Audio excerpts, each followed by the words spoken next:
nakaraan sa Pinoy Big Brother Celebrity Collab Edition.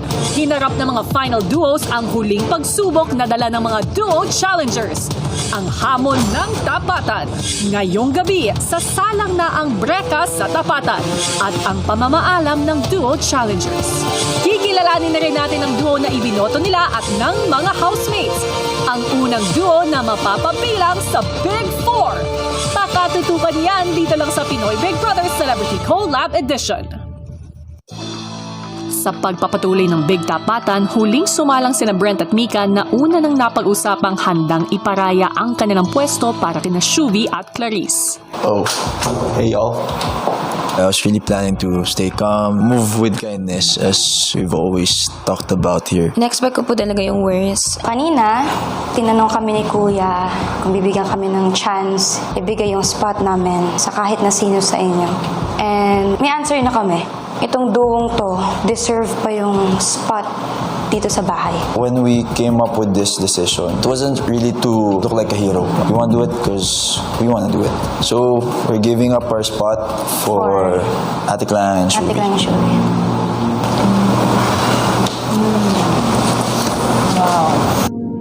Hindi ko in-expect na yan yung magiging decision nyo, Mika and Brent.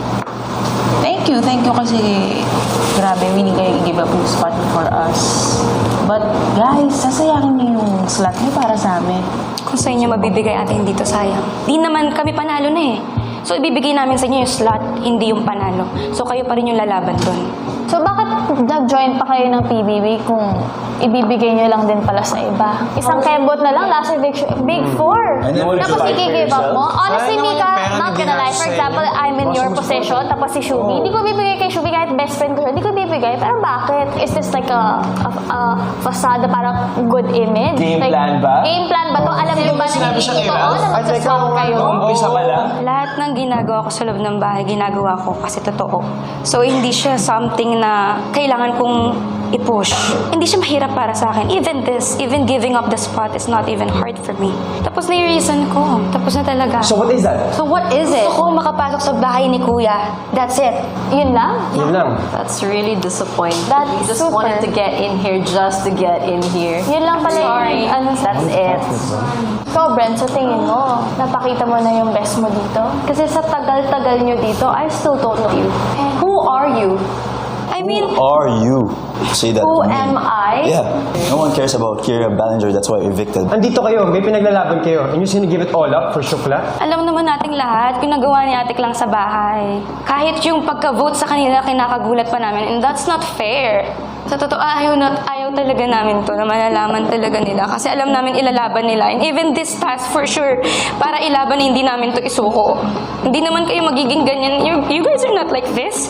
For sure, you're doing this to push us to fight. Pero kasi kami, okay na nga kami. Gusto namin ibigay yung slot, yung spot ka na Ate lang. Yun talaga yung gusto namin. Mikmik, you're a fighter. I am, and I'm fighting for you. Fight for yourself. 15 years. You've been wanting to become the big winner. Not the big winner. Gusto ko na maging housemate, a good housemate. That's what I want. And nagagawa ko naman. Ito, pangarap mo to, di ba? Ikaw may pangarap dito. Para sa family mo. I'm giving you the chance. Nandito na ako sa labas. Exactly. Nandyan ka dahil may rason. Exactly. I'm done. Okay na ako sa reasons ko. Okay na ako sa pag-i-stay ko dito. And you're not.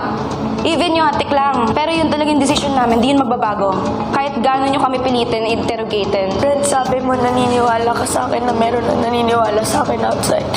Ba't ngayon na marami naniniwala sa'yo, ayaw mong ilaban yung mga supporters mo? Alam mo, reason kung bakit naniniwala sa akin yung mga taong yun, dahil sa kakayahan kong gawin to na i-give up yung spot na to. Hindi sila naniniwala sa akin dahil ako yung pinakamalakas dito or pinakamabait kasi never ko naman makiklaim yun eh.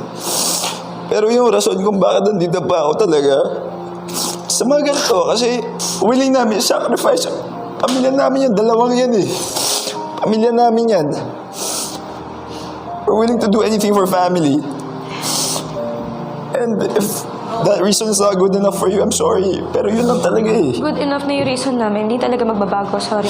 Hindi talaga magbabago yung reason namin. Kahit anong sabihin niyo. We're willing. napag-usapan na namin to ni Brent. Hanggang sa nagbigay na ng huling mensahe ang Breka. Yung journey ko dito sa PBB, it's really not about winning or having that title. It's really about self-discovery and showing to the world kung sino yung nakikita nila sa social media pages nila. A huge part of that journey is really because of you guys, my family, and pagpamilya kasi sa akin, I'm really willing to do anything. Sobrang mahal na mahal ko talaga sila. Kayo. And alam mo, pumasok ako dito na sobrang competitive ko talaga. Pero natutunan ko dito mag-compromise. Kasi pag love mo, siguro talaga mag-compromise ka. Ay, naturuan niyo ako nun. Thank you. Siguro kuya, di ko talaga siya in-expect na ganun pala siya kabigat. I'm just really glad it's over. As their ate, alam ko mahirap po, nalungkot sila. Siyempre kami rin naman po ba at kuya, ilaban nila para sa amin. Si Mika patuloy na naging emosyonal.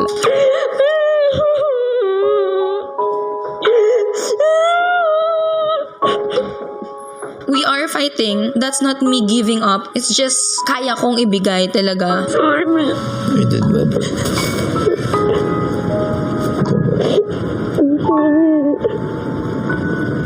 Matapos ang big tapatan ay narinig ng lahat si Kuya. Housemates, nais kong ipaalam sa inyo na ang inyong pinagdaanan ay isang pagsubok lamang. At ang totoong dahilan ng muling pagbalik ng mga challengers ay hindi lamang para subukin ang inyong paniniwala o sukatin ang inyong paninindigan, dahil sila ay muling pumasok sa bahay ko upang tumulong hindi lamang sa akin, kundi pati na rin sa taong bayan, upang makilatis ng mas mabuti ang bawat duo sa loob ng bahay ko.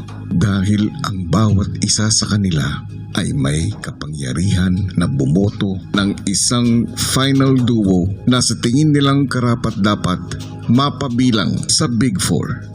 At kung sinong duo man ang makakakuha ng pinakamaraming boto, sila ang unang duo na opisyal na mapapabilang sa Big Four. Thank you, kuya. Wow. Matindi man ang hirap ng kanilang naging hamon ay nagawa ngang ilabas ng mga duo challengers ang emosyon at paninindigan ng mga final duos sa kanilang mga naging harapan. At lahat nga ng ito ay para subukin sila sa mga nalalabing araw ng kanilang laban sa bahay ni Kuya. Hello Philippines and hello world! Kaakibat nga ng mabigat na task na duo challengers ang isa pang napaka-importanting responsibilidad na iniatang ni Kuya, dahil bago pa man sila tuluyang umalis ng kanyang bahay ay bumoto ang bawat isang duo challenger ng isang final duo na sa palagay na ay karapat dapat mapabilang sa Big Four. Matapos ito ay nagbigay din ng kanilang boto ang mismong final duos, at ang duo nga na nakakuha ng pinakamataas na boto ang siyang unang mapapabilang sa ating Big Four. Kaya kumapit kayo Pilipinas at Team Online, dahil papangalanan na natin ang duo na yon ngayong gabi. Nandito ngayon ang ballot box na naglalaman ng mga boto ng duo challengers at mga final duos, at ipapaalam natin ang naging resulta nito sa harap mismo ng mga housemates. Pero bago yan, silipin muna natin ang naging pamamaalam ng mga duo challengers sa mga sinubok nilang housemates. Panoorin natin. Matapos ang big tapatan, muling pinagharap ni Kuya ang housemates at duo challengers. Pak, ang ganda. Hala, matching sila ni Ate Mika. Atake, kit blur yung paningin ko. Si Mommy Housemates, sa loob ng bahay ko, maraming bagay ang nasubukan. Ang inyong pinaniniwalaan, paninindigan, at higit sa lahat ang inyong samahan.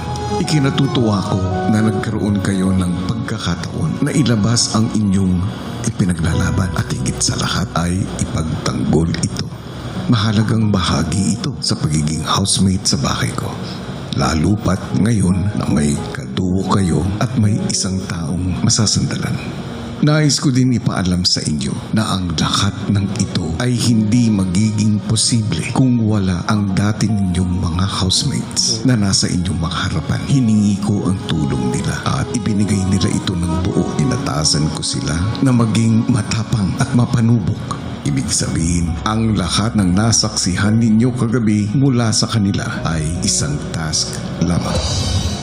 Task na kahit mahirap para sa kanila ay sinang-ayunan nila dahil tulad ko, nais din nilang magningning ang inyong mga bituin at mapalabas ang inyong tunay na damdamin at karakter tungo sa daan sa Big Four.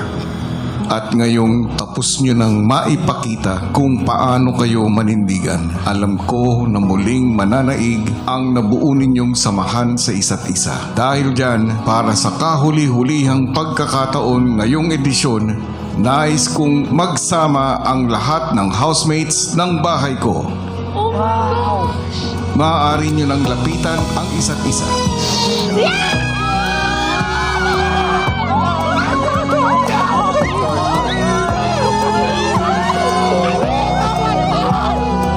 It's a good reminder na even after everything that happened, alam namin at the end of the day, we're really family.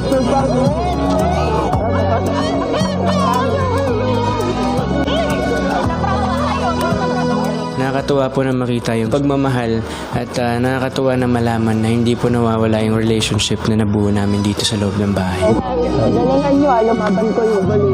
For us all 20 to be here inside the house, Kuya, I'm just so happy that we get to share this moment together, and this will definitely be part of my core memories po talaga, Kuya.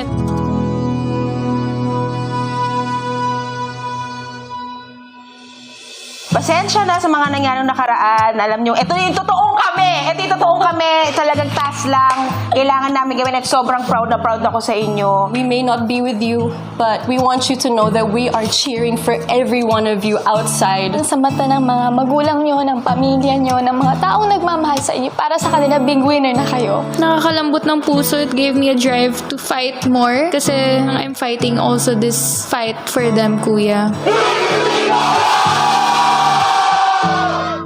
Kahit napatapos na po yung journey namin dito, we still have a home to come home to sa kanila.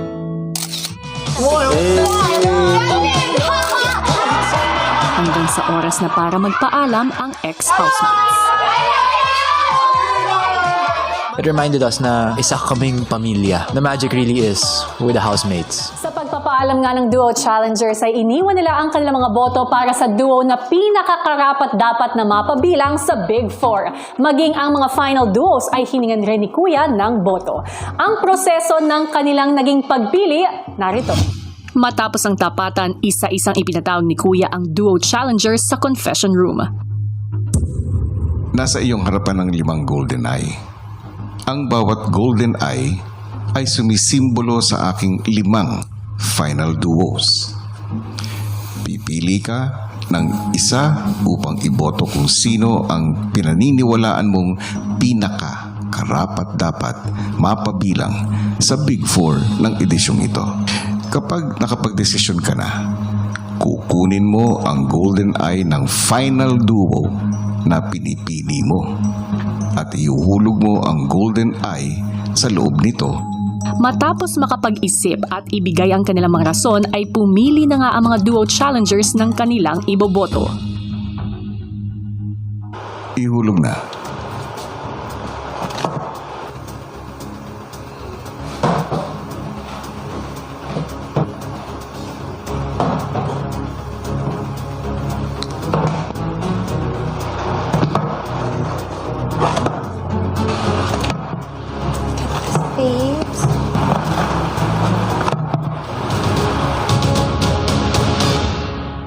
Sumunod ding ipinatawag ni Kuya ang bawat isang final duo para naman sa kanilang boto. We can backtrack per event na din ng Final 5. Hindi. Okay. Who's your first in mind? May isa lang yung nasa mind ko. What they do for the house is such a big thing. And both their stories will be able to inspire a lot of people. May desisyon na kayo?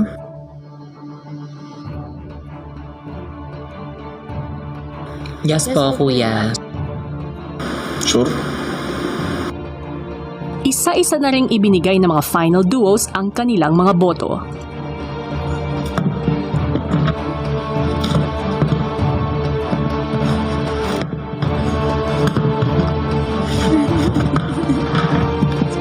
Sino Sino nga kaya ang ibinoto ng mga duo challengers at mga housemates? Ganda. Hello, Final Five Duos! Hindi biro yung mga pinagdaanan ninyo, and I'm very happy to hear na yun pa ang mas nagpasolid sa inyong samahan. Grabe talaga yung pagsubok ni Kuya, di ba? Grabe ang pinagdadaanan ninyong Final Duos. Dahil nga syempre sa mga hamon na hatid ng inyong mga dating kasama, mga napamahal na sa inyo dahil sila ay naging Duo Challengers. At sa huling bahagi na ng kanilang naging tungkulin, isang importanteng task ang ibinigay sa kanila ni Kuya. Matapos ang naging pagkilatis nila sa inyo, ang bawat isa sa kanila ay bumoto ng isang duo na sa tingin nila ay karapat-dapat na mapabilang sa Big Four. At kayo rin ay naatasang magbigay ng inyong mga boto at ang mga ito ay idadagdag sa boto ng mga duo challengers. And housemates, ang final duo na nakakuha ng pinakamaraming boto ang siyang unang duo na mapapabilang sa Big Four! And yes, I am here now for that very reason. Makikilala na natin ang duo na yon ngayon. Housemates, katabi ko ngayon ang balota. At dito ay bubunutin ko ang mga binoto ng duo challengers at na mga katabi ninyo ngayon. At oras na tawagin ko ang duo na nakakuha ng pinakamaraming boto ay kailangan nilang tumayo sa isa sa mga Big Four platforms na nakikita ninyo ngayon. Humanda na housemates dahil papangalanan ko na ang unang duo na bahagi ng Big Four ng edisyong ito.